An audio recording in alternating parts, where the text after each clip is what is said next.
Welcome back, true believers, to another Spider-Man PS4 related video, and today I'm going to be talking about how big will the map be, or the world will be, in the game of Spider-Man PS4. So in this video I'm going to reference to 3 individual games. 2 have been made by Insomniac, 1 has been made by Rocksteady, and you all know the one by Rocksteady. So I'll get that out of the way first. Batman Arkham Knight, not City, but Knight, because Knight is the latest of their series. That was the one that was on the next generation consoles, and that is the scale of how massive a map could be that I'm going to compare it to. So starting off with Batman, by the way, this map is from Sunset Overdrive. This is the other Insomniac game that I just mentioned. So Batman Arkham Knight, if you remember, when it was announced, it was stated that the entire map of Batman Arkham Knight was going to be 5 times as big as Arkham City was. And as you all know, when you played that game, or if you haven't played that game, I'll just tell you, it was huge. There were crevices that you could explore, alleyways, buildings that you could grapple up, gliding across the oceans of Gotham and just going from island to island. I think there were 3 massive islands, and then there was a little middle island in the middle of Gotham City, and that was just kind of like a statue type of thing. So that kind of leads me to believe another thing. And then mentioning to Insomniac, this is the first open world game that they have made that I can recall. Let me know if you guys know any other open world games that they have made. But so far, this is their only open world game, which is a pretty big map. And remember, this is an Xbox One exclusive. So for an Xbox One exclusive, this is a pretty huge map. And as the character that you can play as in the game, when you grind on rails and jump from car to building to umbrella stand or wherever, just, the whole traversal aspect of that game can make you feel like you're going from place to place in seconds. So it may not feel big, but it is big. Now, if you take in consideration the swinging of Spider-Man, that's going to be super fast. And that's the Sunset Overdrive map. And now to mention the other Insomniac game, Ratchet and Clank, on the PS4. So Sunset Overdrive is an Xbox One exclusive, which is a pretty huge map for an Xbox One exclusive for a free roaming game.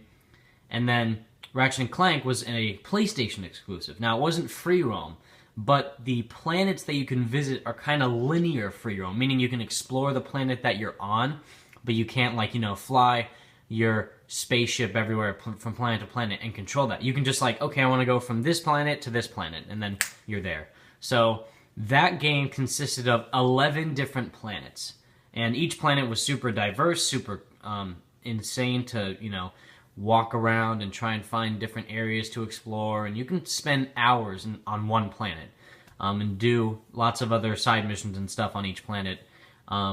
So those together, I would say, consisted of this map. If you add all 11 planets together on one total free-roaming map, it would look like this.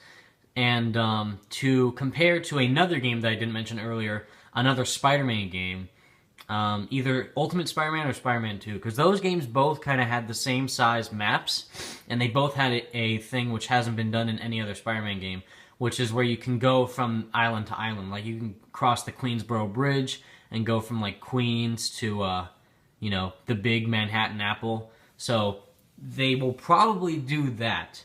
I hope they do, because that was one of the coolest parts of Ultimate and Spider-Man 2. Ultimate Spider-Man and Spider-Man 2 was crossing the bridges to go from each island. And same thing here with Sunset Overdrive, where you have 3 big islands, 3 main islands, and then kind of a small island right over there. But then in Batman Arkham Knight, you had these massive islands to explore, from gliding to driving your Batmobile in. So it's going to be only one option with Spider-Man: web swinging and wall crawling. Those are 2 options. Never mind. But I mean, the main traversal experience that you can do in the game will be web swinging, and as well as, don't expect the spider copter or the spider buggy to make it in the game. But the main aspect is going to be web swinging. And for a map of this size for Sunset Overdrive, if they were to do this for Spider-Man, I would be okay with it. But something tells me, since this is an Xbox One exclusive, and this is when the hardware was just coming out, they were, trying to think of what to do and how to make this utility work for their game. And then they're like, okay, we'll make a map this big. Okay, now it's been 3 years since the next generation consoles have been released. Insomniac has worked on the PlayStation 4 already. They know how it works. They have an engine for it already. and they probably are going to do a lot of investment in this game, a lot of time investment in this game to make it the best possible Spider-Man experience, and that would probably consist of a huge map. So I would say it would reach a midpoint in between the scale of Batman Arkham Knight and the scale of Sunset Overdrive. So it won't be as, small and condensed, but it won't be as huge in scale. Because New York is pretty big. New York is a huge city. So if they can take each aspect from New York, like the different island that you can go on from the bridge, and the other areas you can web swing and, wall crawl in, it would be a very cool experience and very deep for a Spider-Man game. So you can swing from building, then you can go in an alleyway, then you can go onto the bridge. Tons of ideas for a map that big of a scale.